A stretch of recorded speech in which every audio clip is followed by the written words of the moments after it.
Sorry, I do that to you every time. Every time. Hey everyone, welcome to That Pedal Show. Dan here. Mick here, hello. Have dynamic range, we'll use it. Today's show is going to be called something along the lines of big or small amp for recording. But first, some housekeeping. Indeed. Thank you so much for watching. Thank you to everyone that's gone to thatpedalshowstore.com and grabbed some merch. Hats and strings and t-shirts, and look at this fantastic glowing valve. Like a vacuum tube. Showing you the power of tone. With lightning bolts coming out of it and everything. Indeed, yes. Thank you so much for everyone that's gone there. Also, our American friends. Yes, thatpedalshop.com. Indeed. That's what you're talking about, yeah. Please go to thatpedalshop.com, and we'll just also mention our Patreons on Patreon. Thank you very much. All ways in which you can support this show if you feel so inclined. If you don't, that's cool too. All right then, big amps and small amps. Yeah. So in the years that we've been doing That Pedal Show now, we have stuck more or less exclusively to putting microphones on guitar amplifier speakers. We have done shows on direct recording, and it's a great way to do it. Lots of people do it. It's not really, we don't love it. It's not really our thing. Mm-hmm. We have no cause to do it, is the truth of the matter. Yes, we're very lucky boys that we can sit in this room, turn amps up and go, hey! and have schwang. However, we have learnt a lot in those, however many years it's been now, 6 or 7 years, 6 years maybe, about the realities, the mechanics, the advantages and pitfalls of loud and quiet guitar amps. Yes, indeed. Specifically, we have said on many occasions that it is actually harder to record a big, loud guitar amp than it is a smaller one. Mm-hmm. For lots of reasons, largely environmental. You've got the basic problem of where you're recording and whether you are allowed or not allowed to play loud, if it's in your home, for example, or even if it's, even if you are in a small project studio, you still might not be able to play loud. Mm-hmm. So there's that. In addition, there are some physical characteristics of what actually happens when you put a microphone in front of a guitar speaker. Yeah. And we've done videos on that in the past. We're not going to get into the technicalities too much of that today, other than to dive in a little bit to what happens when you are in an ambient room space. I.e., essentially, the louder your guitar amp, the more it's going to excite the room. Yes. And excite this thing. Yeah, exactly. So, to try and understand a little bit about that, and to make a decision on whether you might want a great big amp or a little tiny one to do your recording with, we have got the quietest amp in our possession. Yep. Which is the Bugera T5 Infinium. I think it's Infinium. That sounds like a made-up word. It sounds like a Marvel word, so we'll go with it. It has a 0.1, a 1, and a 5 watt setting. We tried it in the 1 watt setting, and we can't get any clean headroom out of it at all. So it's in its 5 watt setting, which is, kind of realistic. You'll see. Yeah, set up with as much clean headroom as we can get out of it. Yeah, the volume's on about 2 o'clock, where all controls should be set. Indeed. And the gain is around about 9 o'clock, because when Dan hits it with his telly, anything after that will start overdriving. Mm-hmm. The dB meter will tell the story. We have the loudest amp we have in our possession, which is my 2 Rock Classic Reverb Signature, and sorry High Watt fans, it is considerably louder than the High Watt, or at least it puts out more dB than the High Watt. Sure. So sorry about that, it just is. At kind of extreme ends of the spectrum. Yes. A really, really loud amp and a really, really quiet one. And we're going to run through a bunch of sounds, and we're going to play the same thing as much as possible through both amps. We're going to record it, talk a little bit about what we're doing while we're recording it as we do it. So the interesting thing for us is what you'll be hearing is a vastly different experience than what we're having in the room. Yeah. Just setting things up as we're going through it. It's like, okay, how is this going to work? And we did a little bit of a record playback. It's like, oh, this is really interesting. Yeah, because the mechanics of that are, when you record anything with a microphone, you have a microphone and you have the thing it's recording to. And usually somewhere sat in between those two things is some sort of volume control, which adds gain to the microphone so that if the source is very quiet, such as a spoken voice or something else that's very quiet, acoustic guitar maybe, you don't need much gain. You need a lot of gain makeup in order to get a healthy signal into the recording device. If the source is very loud, such as a snare drum or a really loud guitar amp, you can afford to have less gain makeup You don't need all that extra. The point is, by the time you hear these 2 amps in your headphones, they're going to be pretty much the same volume, which is how it works in a recording studio. However, the dB meter on the back wall there will tell the story of how loud it is in the room. Yep. Great. Before we get into it then, Dan, let's just hear the 2 amps. No effects. We'll just switch between them. We've got a little mess about to do. So just to explain the recording chain, the Bugera and the 2-Rock are both going through the same type of microphone. Mm-hmm. It's an Austrian Audio OC18, quite a sensitive, large diaphragm capacitor mic. Not the kind of thing you might normally use to record a guitar amp, but we use them all day, every day. It's what we always use at TPS. They are then hitting Meris 440 preamps, analog preamps. This is where the difference happens. Because the Bugera is much quieter, it's gained up a bit more into the mic pre. Right. They then hit our Apollo 8P audio interfaces from Universal Audio, and there is also gain at the input stage of that. Right. So okay. the fact is, the 2-Rock's getting about 20 dB less gain Than the Bugera. Interesting. Something of that magnitude. Okay. And for those of you who know about dB logarithmic scales, that's a lot. Indeed. That is it's a huge amount. Yeah. Cool. Let's hear the 2 amps then, Dan. Okay. Tell me which one you're going to do first, because I need to turn the room mics up. It's just another discussion we're going to have every time you play the Bugera. Okay, so we'll start with the 2-Rock. Cool. Yep.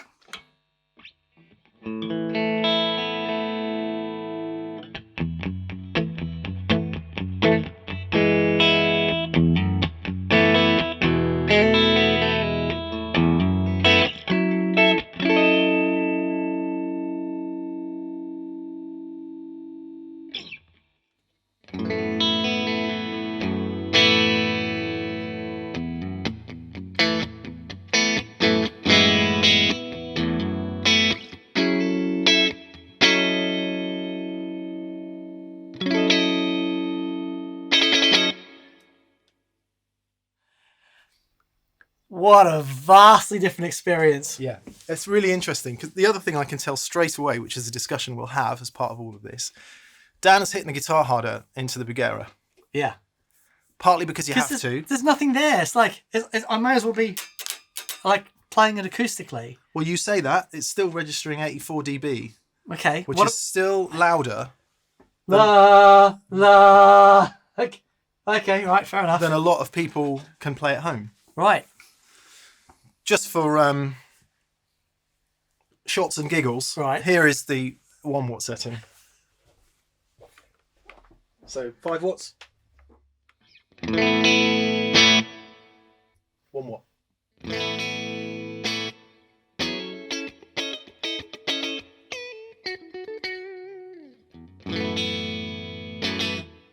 And 0.1 watts. Really? Yeah.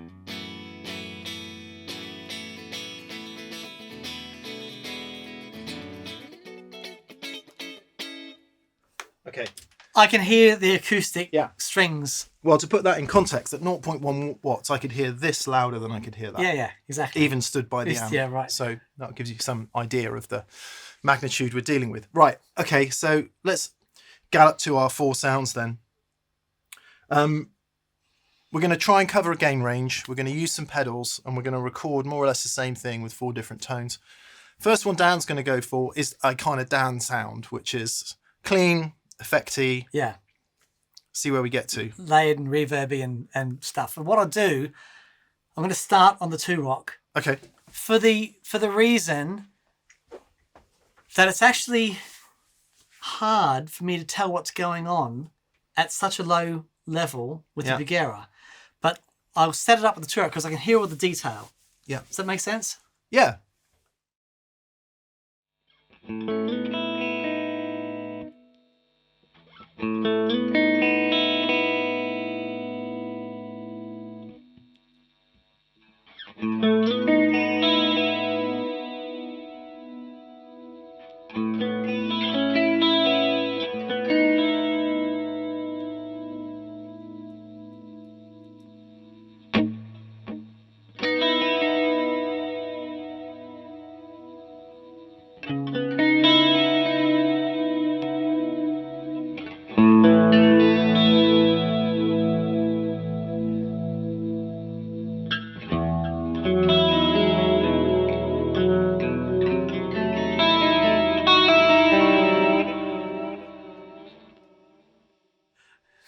This is going to happen all day. The other thing is when you make a mistake, when it's that loud, it's like, oh boy.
I mean, the experience is so wildly different. I can't tell you, obviously once it's recorded and stuff and you hear it back, it's like, okay. But just like with the 2-rock, I can feel every edge of the pick and every bit of harmonic contents coming through. It's like, oh, okay. Yeah. I'm sort of in that sound. With that, there's like with I can't feel the guitar resonating at all at that volume. Yeah, you went through it a little quicker, I felt. I think you were leaving less space. Oh, okay. And I wonder if that's a function of, obviously none of this matters if you've got set parts and you're not improvising. If you're playing a set part, that wouldn't matter because you'd be playing the same bit. I want to just do one thing. Sure. I'm going to ask Dan to play the same thing again.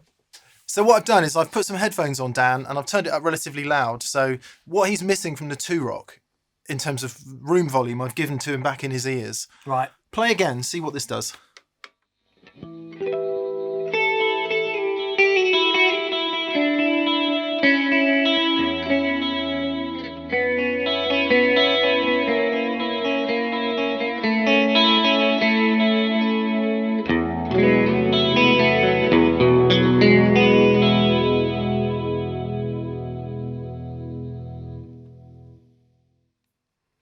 It sounds like I'm playing a recording. Does that make sense? It sounds like it sounds like there's a record playing and I'm playing along with it. Yeah, it's you shouldn't really have any weird. latency. There's no latency. Yeah. It's right there, but it sounds like a recorded guitar. Right. But were you feeling more involved in the sound? Or? No. not at all. Okay. It's easier to hear, but it makes no difference as far as how connected I feel to the sound. Right. It's really interesting. You try it. You got to try that. I try it for hours all the time. What? So you play with the headphones on?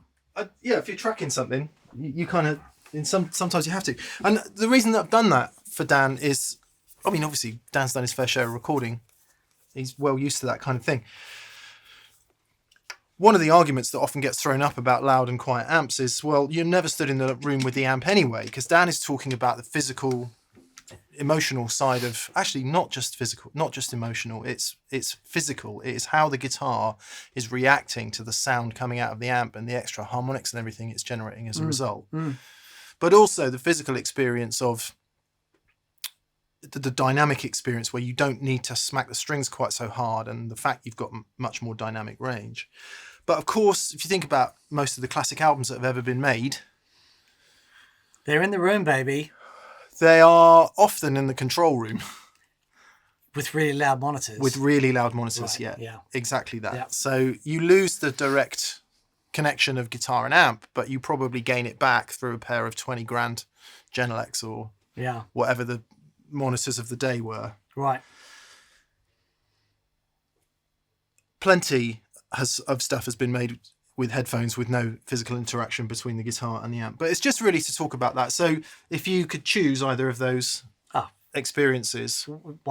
One without a shadow of a doubt. Yeah. If I was playing stuff that I knew and it was like, hit play and go, it would matter less. But because I'm relying on feedback from the amplifier as to which direction I go, that's a vastly different experience. We're almost transgressing the live recording argument here, aren't we? Because what you're looking for here is a live experience of being in the room and the guitar amp actually doing something. Yeah. Whereas a lot of recording can be really disconnected and not like that at all. We're both of the opinion that if you are connected and you're feeling it, your performance is going to be better if that's what makes you play better. Yeah, well, it'd be more... it's more informed. I don't... It's that thing where when there's volume and there's air, if you're on a place where you can get connected and play, then it's awesome, but it's revealing. Yeah. It is like at that volume level, it's like, man, the difference between having my finger here or having it here is everything. Yeah. Whereas playing at that level through that none of that is there, Okay, let's move on to the next sound. I'm going to use the Lester. I'm going to just get like what we would maybe think of as a low overdrive sound. Same thing. I'm just going to set something up and we'll go from there. I've got me sound. Yeah, you do.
Interesting. I just want to do one variation on that. Yeah, of course. So the variation, something was starting to happen there, and I think it's going to happen more with this guitar. Okay. Let's see.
So obviously the thing that was starting to happen was harmonic feedback. Mm-hmm. I actually thought it would be considerably more using this guitar. Right. But I guess we didn't quite hit the resonances that were going to make it howl. However, what I think the interesting part about that is you don't have to get into full-on harmonic feedback for interaction to happen. For that harmonic interaction to be happening. And I think it was happening considerably more at volume, which is a good and a bad thing. It's exactly that, because there are points where it's amazing and there are points where you don't necessarily want it. Yeah, because there's some of the tune. I'll be interested to hear the audio back just to hear the tuning vagaries, because the guitar's kind of wavering in and out of tune. I don't know if you saw, but I'm just trying to bend the neck to get that G string to be in tune. And I can hear that clearly through the two rock, but I can't hear it at all at the low volume. And that's what I was saying before about when I was setting up the sound. So I've got to do it through the two rock, because I don't really. I mean, you can hear it, but what you don't get is that sort of being inside the sound, which at these sort of sound pressure levels, you get that experience, and so you can then get super, super tweaky. Well, that's interesting then. So let's set the next sound up in the Bugera. Okay. And see what happens. Okay. That's a great shout. All right. See what happens when you then amplify that, because I think those of us who have to play quietly at home and set up sounds at home, this is, it's partly relevant to recording, but it's chiefly relevant to playing out, rehearsing or gigging, where you set your sound up at home and you can't really hear it, or you set it up so it sounds good at home and you then get it at volume and it's like, wow, there's a whole bunch of frequency there I was not expecting. So we're going to up the gain a little bit now. The next sound you'll hear will be with a bit more gain piled on. Dan's going to go for a sort of as heavy as TPS is likely to get, given that we're not purveyors of that. And obviously we have the de rigueur down tuning. So we're going to set the sound up in the Bugera. Okay.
Well, there was the punch in the guts that one would expect at that sort of volume.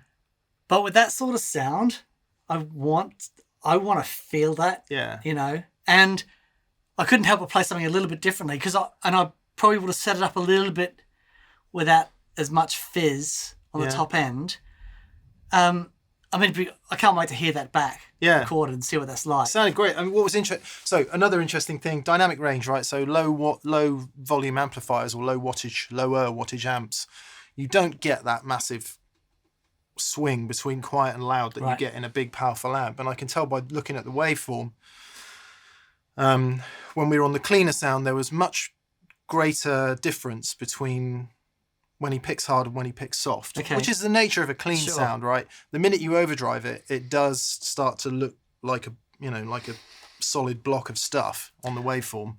But that was even more so through the Bugera. Right. What I'll do, very compressed. Sure. I'm gonna put on a little bit of delay and just play some single lines, but change the volume as well and see what happens between the two. More effects is what you're saying, Dan. Oh, of course. That's what we do. Geez, why do you guys use all those pedals on that pedal show?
That was great.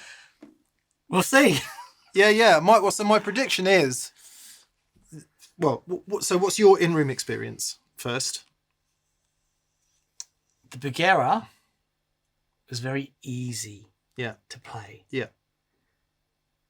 Getting that sound at level with the 2-rock, I'm so aware of every little thing, and I'm thinking differently about it. But it's easy to get light and shade. Yeah. You know, and that leads you down a different path. It is worth saying at this point, obviously the amps sound a bit different. Yeah, given that one of them's a flipping $5,000 boutique hand-wired point-to-point, ultimate guitar amp, and the other one is a relatively cost-effective amplifier. However, they are both set up in a kind of clean and open fashion. So as much as it's tempting to say, well, of course the 2-rock is going to give you all that extra stuff, it's a high-end boutique amp, we're not really talking about that. We're talking about volume is what we're talking about. Indeed. Because where all that harmonic that Dan's he's saying, being able to hear it and being able to hear the inflection of the note and all of that all comes from volume. Yeah. And of course, the feedback element, it simply is not happening in the Bugera. It's not loud enough to generate the harmonic feedback, which is what's causing you to play a different way. Sure. Through the 2-rock. Exactly. But like you say, sometimes you might want that and sometimes you might not want that. Yeah, it'd be a total nightmare, wouldn't it? If you're trying to play that loud to track a really tight riff and all you're getting is harmonic feedback. That's the last thing you want. Sure, yeah. So it's about understanding where that may or may not be useful. My prediction is that I think a lot of those nuances and things you can't audibly really experience will come through the microphone. Okay. I think with the extra gain from the preamps and all that, I think the difference in light and shade in the recorded sound will be a great deal more than we are experiencing sat here. Interesting. Okay. Cool. That was really nice. There was some lovely playing there. And it felt like when you were playing a 2-rock, you were sort of gone. You were in your little happy place. Mm-hmm. But I didn't feel like you weren't there in the Bugera. No, it's not that I wasn't there. It's that I'd already been there. And I was trying to go back. It's like, I remember this should make me feel X. It's like, it's like after your first Aperol Spritz in Rome, and you keep trying to go back for that second one. It's never the same as the first one. But yeah, I think that's great. I think there's a relevant point there actually, which is what we're sort of saying there is if you're playing to be inspired, maybe if you do improvisational music or there's an element of improv in your style of playing, or your music is loose enough in order for you to have some latitude to move around and be driven by the sound, a little more volume, a little more dynamic range, a little more feedback, yep, both harmonic and just normal feedback, is useful. If you know exactly what you're doing and you're tracking parts that are predetermined, perhaps that's less of an issue. Yeah. Because the parts are the parts and you're just tracking them to get them down. Yeah, well, then it becomes whether you want that as part of the sound. Yeah. Yeah, because it might be, you know it so well. It's like, actually, I for this, I just want a bit more, I want the guitar to be, I was listening to some Sex Pistols the other day. Yeah. And Steve Jones, it's like, the sound of that. There's a fantastic guitar sound. It's wonderful, but him in the room with the guitar next to the amp, like absolutely cranked. It's like, that is that sound. Loads of feedback all the way through Loads of feedback. And it's sort of not uncontrolled, but he does an amazing job of making that work with the song. There's quite a few beep, beep, beep, beep, beep, beep, beep, beep, beep, beeps as well, isn't there? Absolutely. That's a technical term, by the way. The beep, beep, beeps. Yeah. And which in that context, where that music is on the edge, and that guitar is actually saying that, it's in that music. That would be largely impossible to achieve at 75 dB. Absolutely. Yeah. Okay, final sound then. We're going to go for a Mick kind of sound, which will include fuzz, strats, and loads of volume. Yeah, baby. Regular viewers will be pleased to know the old Strat has been refretted, and much better it is for it too. A little bit easier to play now. I'm getting my telly refretted tomorrow. Awesome. I'm so excited. It's mad. It resonates in a different way it rings out in a different way. It's bonkers. Anyway, okay. One of the things I really love to do is have the fuzz face on, and particularly with an old school wiring setup like this guitar has, the cleanup off the volume control is significant. Plus, we'll add a bit of overdrive after. Take me just a second to set that up. Yeah.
First off, the fuzz and the two rock definitely not working like it does some other times. The interaction there is not the same as it is sometimes, so I'm not quite sure why that is. Maybe we've got it set up a bit differently. Right. It was really nice.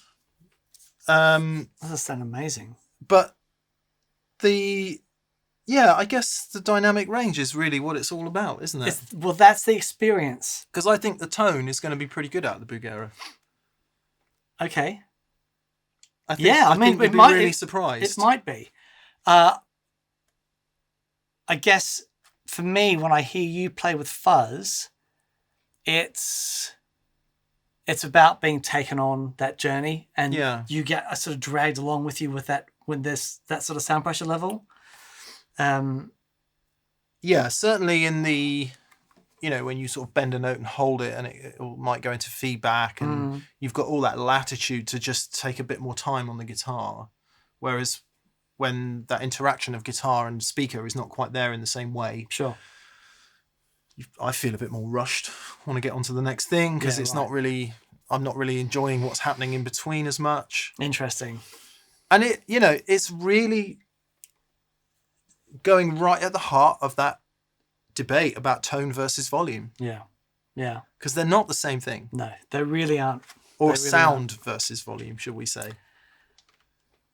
Yeah. Well, tone being the vehicle that allows you to express whatever you want to express. Yeah, I mean, we've said it before, but for me personally, in any playing environment, whether it's recording or live, there is no tone without volume. Sure. It doesn't exist without it. Yeah, absolutely. Without enough. It's a part of that conversation, right? It's got to be in there. Yeah, and to qualify that, without enough volume to get a reaction between speaker and guitar. And I think that also explains why Dan and I have such a hard time with the direct recording route, because that is completely killed. Yeah. And the only way you can get it back is to have it fairly loud out through your monitors. And you may be able to get that dialed in nicely. Yeah. But there's still volume as part of that conversation, right? If you're in the control room and the monitors are blaring, then you to get that interaction, to get this going, you've got to have some sound pressure level. And I guess the other caveat is that not all guitar sounds, it might be that the kind of music that you're into isn't quite so heavily reliant on Sure. that interaction of guitar and speaker and amplifier. You know, that actually it's not such an important part of the tone. But I suppose there's an element of learned experience here. And if this is what you've been doing for so long and where you feel comfortable, it's where you're going to feel comfortable. Yeah. And to undo that and to change that would require a bit of work and the motivation to want to do it. Yeah, indeed. I think, like, for me, it's as much about that interaction thing's really important, but at that volume, it's so clear what's going on and enable me to get really tweaky. Yeah. Like when we had Andy in, a couple of weeks ago, and the volume that he plays at, and you see the detail that he can get into because everything is so clear and defined. Yeah. I think even with his like crazy ears at a really low volume, that'd be really hard to do. Struggle to get that breadth of expression out of the way the notes are picked. Yeah. And that, I mean, that really does tie in nicely to the old chestnut. It's all in the fingers. Well, it is all in the fingers if it's loud enough. Very good. Very good. Okay. Man, that was amazing. I cannot wait to hear the audio back. Yeah. So, I mean, I would say in conclusion, if I'm recording at home, that is totally useless to me. Sure. I cannot use it because it's too loud. There's no way that's going to happen in a home environment. Bit more proximity to that. I think you get away with that. Certainly if it wasn't late at night or, people were out for the day. Good results. Yes. Yeah. Great. Yeah. Decent, sensitive microphone. Don't be afraid of giving it some preamp gain. There is another discussion around noise there. If your preamp mic pre's are noisy and you've got to crank on the gain, that's another discussion. Right. But for sure, if you've got a room where you can have an amp with a bit of volume, happy days. And neatly enough, that probably explains why stuff like Deluxe Reverbs, Tone King Imperials, AC15s are so widely used for tracking records and recording guitar in general, because why? They sit in a happy place between those two things. Yeah, absolutely. There's that balance getting right. You can... Yeah, that's hard work. That is hard work. And it sort of takes us back to the top of the show where that's kind of where we came in by saying that of all the guitar amps we've recorded over the years, it is potentially considerably easier to get a good sound out of a small one than it is a big one. Sure. The audio will tell the tale. Indeed. I can't say small one and big one without Dan cracking up. Oh boy. Well, there we go. Hope you enjoyed that. Join us for VCQ on Monday. Yeah, we talk about all this. And we'll talk about all this. It's really, really interesting. Yeah. Right. Okay. Massive thank you to anyone that's gone to thatpedalshowstore.com and grabbed some merch, t-shirts and hats and strings and pedals and thank you. All the stuff. Thank you very much. Massive thank you to our patrons on Patreon. Really appreciate your support. Also, the VCQs go out as a podcast for our patrons as well. So. Yeah, and we do monthly giveaways for current patrons as well. So patreon.com, That Pedal Show, if you're interested in finding out more about that. Wonderful. Our preferred retailers in the UK and Europe is... Anderson's Music of Guildford in Surrey. It's been a long time since we've seen those guys. I need to head down there soon. And I feel bereft. Yeah. Let's go and hang out with Lee and Pete. And let's see. do that. Yeah, now we don't have to wear masks and things. It'd be great.